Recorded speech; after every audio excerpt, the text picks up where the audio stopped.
Moses' story begins during a time when the Israelites were enslaved in Egypt.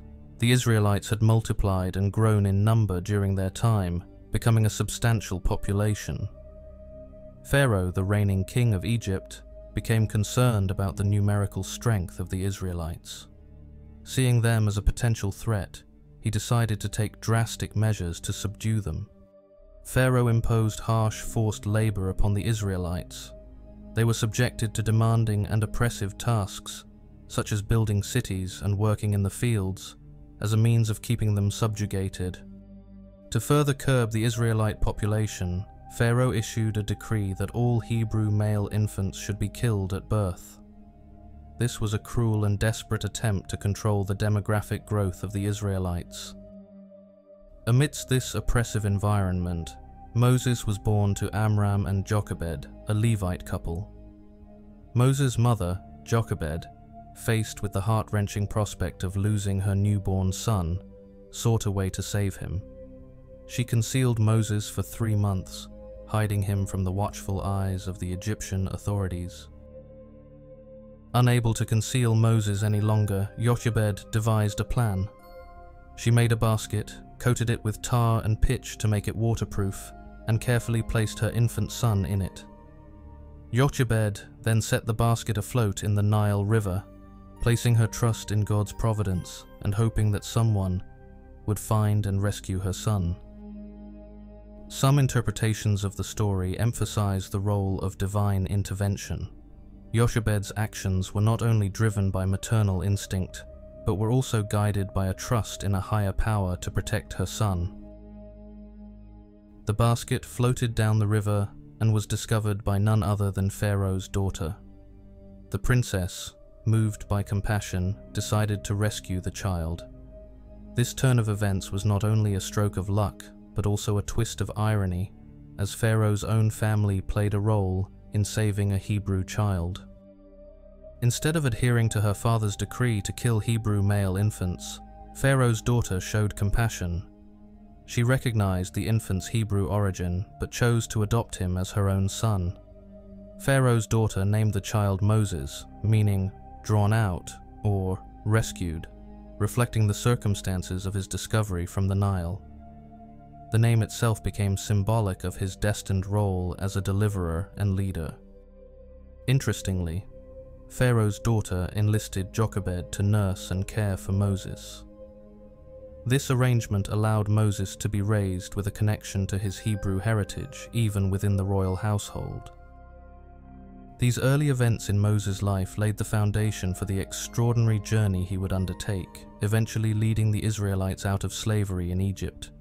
The story not only highlights the personal struggles of a mother trying to save her child, but also sets the stage for Moses' unique position as a bridge between the Hebrew people and the ruling class of Egypt. We'd really appreciate it if you could take a second to subscribe and give us a like, as we're so close to reaching 500 subscribers, and your support means a lot to us.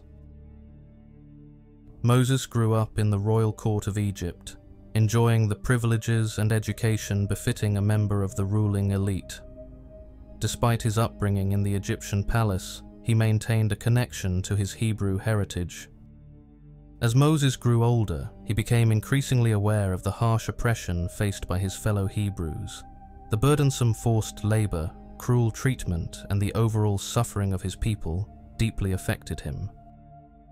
Despite being raised in the palace of Pharaoh, Moses felt a strong connection to his Hebrew heritage. This empathy and sense of identity would later play a significant role in shaping his actions. One day, Moses witnessed an Egyptian taskmaster mistreating a Hebrew slave. This act of injustice triggered a powerful emotional response in Moses. Driven by a sense of justice and empathy for his fellow Hebrew, Moses intervened. He defended the Hebrew slave by attacking and killing the Egyptian oppressor. Moses' act of intervention and violence had serious consequences. Word of his actions reached Pharaoh, and the ruler of Egypt sought to kill Moses for his crime. Recognizing the danger he was in, Moses fled Egypt to escape Pharaoh's wrath. This marked a dramatic and sudden departure from the life of privilege he had known in the royal court. Moses sought refuge in the land of Midian, far from the reach of Pharaoh's authorities. This marked the beginning of a period of exile and reflection for Moses. While in Midian, Moses came across a group of shepherd women at a well. These women were likely the daughters of Jethro, the priest of Midian. As Moses observed the women struggling to water their flock, a group of shepherds arrived and drove them away. Moses intervened, defending the women and helping them water their flock. In gratitude for Moses' assistance, the shepherd women returned home to their father, Jethro, and recounted the events at the well. Impressed by Moses' actions, Jethro invited him to his home.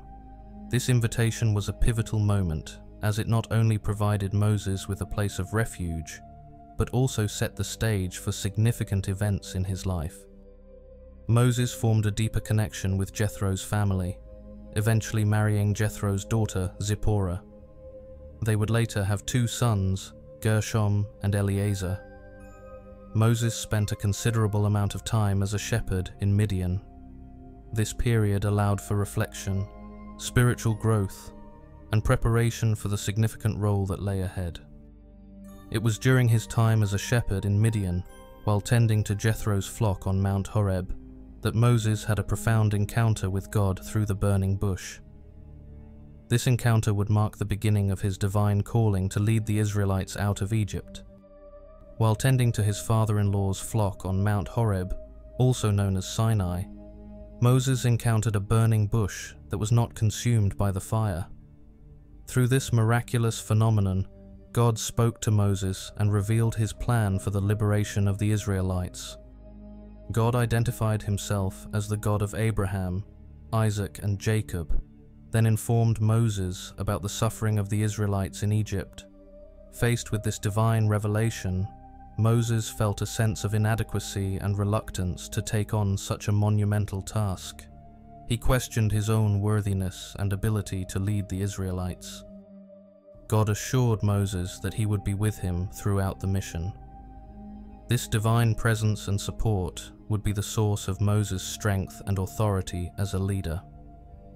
Despite Moses' initial reservations, God appointed him as the leader who would lead the Israelites out of Egypt. God provided Moses with specific instructions on how to approach Pharaoh, the ruler of Egypt, and demand the release of the Israelites. The mission involved confronting the powerful Pharaoh and calling for the freedom of God's people. To authenticate Moses' divine mission, God equipped him with miraculous signs. These signs, including the staff turning into a snake and Moses' hand becoming leprous and then being healed, were demonstrations of God's power. God revealed the divine name Yahweh to Moses, signifying a profound connection and covenant relationship between God and the Israelites. This encounter at the burning bush is a pivotal moment in the narrative, marking Moses' acceptance of his divine calling and the beginning of his leadership role in the liberation of the Israelites. Reluctant at first, Moses eventually accepted his divine calling.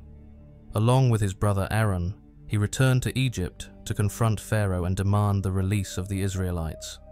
Pharaoh, initially resistant, refused to release the Israelites.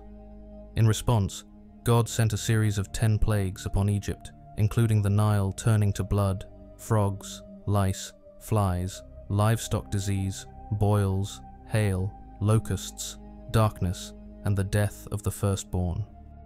The final plague, the death of the firstborn, prompted Pharaoh to release the Israelites. The night of their departure, known as the Passover, involved the Israelites marking their doorposts with the blood of a lamb to be spared from the plague. Pursued by Pharaoh's army, Moses led the Israelites to the edge of the Red Sea. With God's intervention, the sea miraculously parted, allowing the Israelites to cross on dry land. The pursuing Egyptian army was engulfed as the waters returned. The Israelites, now free from slavery, embarked on a journey through the wilderness, and Moses served as their leader, guided by a pillar of cloud by day and a pillar of fire by night. At Mount Sinai, Moses received the 10 Commandments and other laws from God. He became the mediator between God and the people, instructing them on how to live in accordance with divine principles. The journey through the wilderness was not without challenges. The Israelites faced various trials, and Moses had to navigate their complaints and lack of faith. His leadership style was tested, and the people learned important lessons about trust and obedience. After leading the Israelites through the wilderness, Moses reached Mount Nebo. From there, he was granted a view of the Promised Land, the land flowing with milk and honey that God had promised to the descendants of Abraham. God told Moses that he would not be able to enter the land because of an incident that occurred at Meribah, where Moses struck a rock to bring forth water instead of speaking to it as God had commanded. Moses, knowing that he would not enter the land, blessed the people and Joshua, imparting his wisdom and guidance for their future in the Promised Land. According to the biblical narrative, God took Moses up to the top of Mount Nebo, and there, in a location not disclosed to humans, God buried Moses. The exact details of Moses' burial are shrouded in mystery, and the Bible does not provide elaborate descriptions. This aspect is seen by some as a testament to the unique and significant relationship Moses had with God. Following Moses' death, Joshua was appointed by God to lead the Israelites into the Promised Land.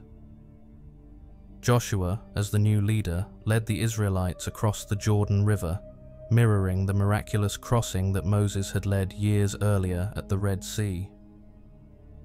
Under Joshua's leadership, the Israelites embarked on the conquest of Canaan, engaging in battles to claim the land that God had promised to Abraham and his descendants. Moses' life is marked by a profound journey from the palace of Pharaoh to the wilderness.